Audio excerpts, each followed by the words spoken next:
After a nightmare debut season that left fans panicked, Lewis Hamilton stepped out of the new Ferrari SF26 and dropped a verdict that alters the situation.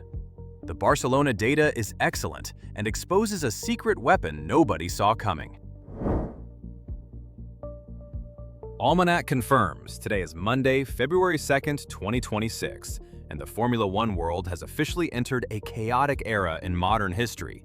We just watched the first real laps of the new regulations at the Barcelona shakedown, a schedule confirmed by Formula One, and the panic in the paddock is palpable. The narrative for the last 12 months was that Lewis Hamilton made a mistake. His 2025 transition year was statistically the worst of his career, with 0 podiums and a car that fought him at every corner. Critics said the 7-time champion was done and wasting his final years in a red suit that didn't fit. That story collapsed this morning.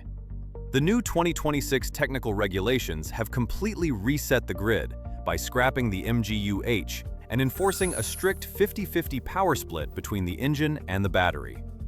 Everyone expected Mercedes or the Adrian Newey-led Aston Martin to dominate this fresh start.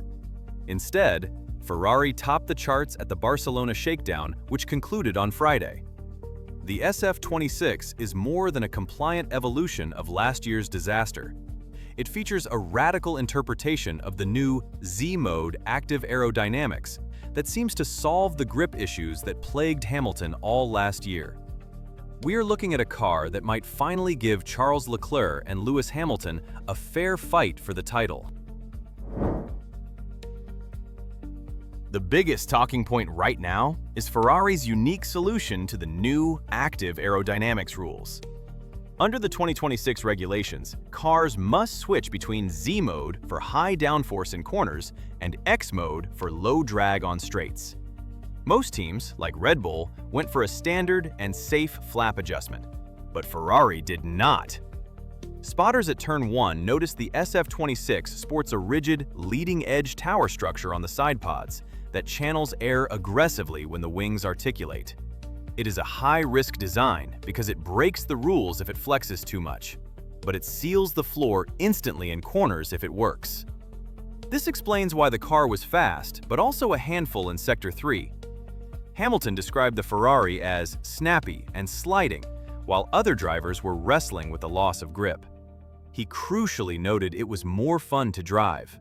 Technical analysts are calling it the most aggressive interpretation of the new rulebook, suggesting Maranello found a gray area that the FIA hasn't closed yet. Lewis Hamilton's reaction to this new handling characteristic was immediate and telling. He avoided the usual PR speech about good progress after climbing out of the cockpit following the final session on Friday. As reported by Planet F1, he told reporters the car felt snappy. Autosport quoted him calling it oversteery, while noting he was smiling when he said it. That specific feeling is exactly what he has missed since 2021. The new regulations have reduced downforce by roughly 30% to make the cars slide more progressively. Hamilton told GP fans it is more fun to drive because he is no longer just a passenger relying on aerodynamic grip. He can actually hustle the car now. The data backs him up. His long-run pace on the C3 tires matched the simulation numbers almost perfectly, which is a massive relief after the correlation issues that haunted his 2025 campaign. Lewis looks like a driver who trusts the machine underneath him, for the first time in 2 years. If you are finding this look into the 2026 season interesting, please hit subscribe and the notification bell, as we cover breaking F1 technical updates like this every single week. The engine sound is another major topic to discuss. The engine is the other major factor beyond the wings. The removal of the MGU-H means the cars sound rawer and punchier, although the torque is the main story. The new MGU-K delivers 350 kilowatts of electric power, which is nearly triple what we had last year. This looked violent on track. You could see the rear tires lighting up on exit as the drivers struggled to manage that instant electric kick. Ferrari seems to have mapped this torque delivery better than anyone else so far. The Ferrari put the power down smoothly, while the Honda-powered Aston Martins were twitchy on throttle application. Rumors suggest that Ferrari's engine department found a clever way to blend the combustion engine's torque curve with the electric motor to mask the turbo lag. They hold a major advantage in race trim if they have truly smoothed out that transition, as tire wear from that torque spike will be the main killer. We cannot ignore the threat from Mercedes, as they remain the team everyone fears. They did not run on the final day when the track was fastest, yet their mileage count was incredibly high. They cleared laps consistently, with zero reliability issues, which is rare for the first week of a new regulation era outlined by the FIA. Their W17 car has a nose concept that sits much higher than Ferrari's to feed more air to the floor. Reports suggest they, and Red Bull Ford, might have found a loophole regarding the engine compression ratio. Ross Brawn even hinted that this clever interpretation is legal. Ferrari's advanced aero towers might not matter on the long straights of Jeddah or Baku if Mercedes has a raw horsepower advantage from this engine design. The GPS traces show Mercedes is still faster in a straight line, while Ferrari gains time back in the corners. The strangest part of this test was how quiet Ferrari kept their operations. The Italian team usually tops timesheets on day one for the headlines. They spent the first 2 days racking up huge mileage to validate their data, while ignoring lap times entirely. They turned up the engine modes only during the final hour of the test. Hamilton's 1:16.3 lap was a surprise that suggests a new level of discipline under Fred Vasseur.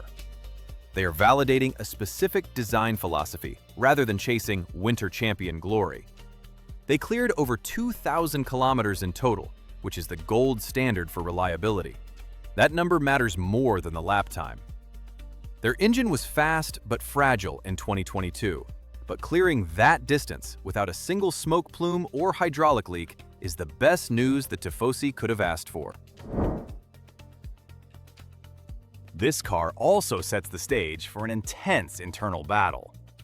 Charles Leclerc outperformed Hamilton on Saturdays last year because the native Monegasque handled the unpredictable 2025 car better. The SF26 characteristics and its strong front end play to Hamilton's strengths.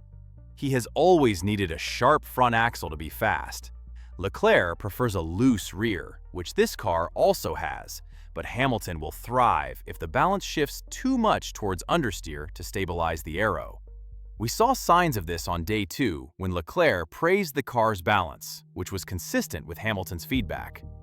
Vasseur has a difficult situation to manage. Both drivers will take points off each other from race 1 if they are both comfortable. Ferrari hasn't had 2 drivers this evenly matched in a championship-capable car since the Prost and Mansell days. We must discuss the threat from outside. Adrian Newey is technically at Aston Martin now, but his predictions still influence the paddock. He listed Ferrari as a top contender for 2026 months ago and is rarely wrong. However, the Aston Martin AMR 26 looked dangerous in the hands of Fernando Alonso on Friday, with Newey's influence visible on the floor edges. We are in for a repeat of 2022 if Ferrari has built a good car and Newey has built a magic car. The concerning factor is that Aston Martin started their 2026 project later than Ferrari. Their development curve might be steeper if they are already this close on pace. Ferrari needs to win early and capitalize on these first few races before Newey's influence fully impacts Aston Martin and Red Bull sorts out its new Ford engine partnership. This situation points to a complete reshuffle of the championship hierarchy. The Big Three is no longer clearly defined for the first time in years. We have a resurging Ferrari and a steadfast Mercedes at the front, with McLaren close behind, while Aston Martin remains a distant wildcard. This is the validation Hamilton fans waited for. He didn't leave Mercedes to retire, but left for this specific chance to lead a new regulation era. He has a genuine shot at the 8th title, if the SF26 is as good as these tests suggest. The racing itself is the main topic. The 2026 cars are smaller, lighter, and punchier. The removal of the heavy MGU-H and the addition of active aero means we are going to see drivers making mistakes. The cars are harder to drive, which is fantastic for the sport. We won't see robotic precision anymore, but instead we'll see slides, lockups, and strategy gambles. Ferrari has positioned themselves perfectly to use this chaos. They have one of the most experienced lineups on the grid and a car that seems to be durable. The nightmare of 2025 is officially over. The remaining question is whether they can keep up this pace when the lights actually go out in Melbourne. We are just weeks away from the first race, and nobody knows who will win for the first time in a decade. The SF26 is fast, but the season is long. Please hit that subscribe button right now to stay informed as this season progresses.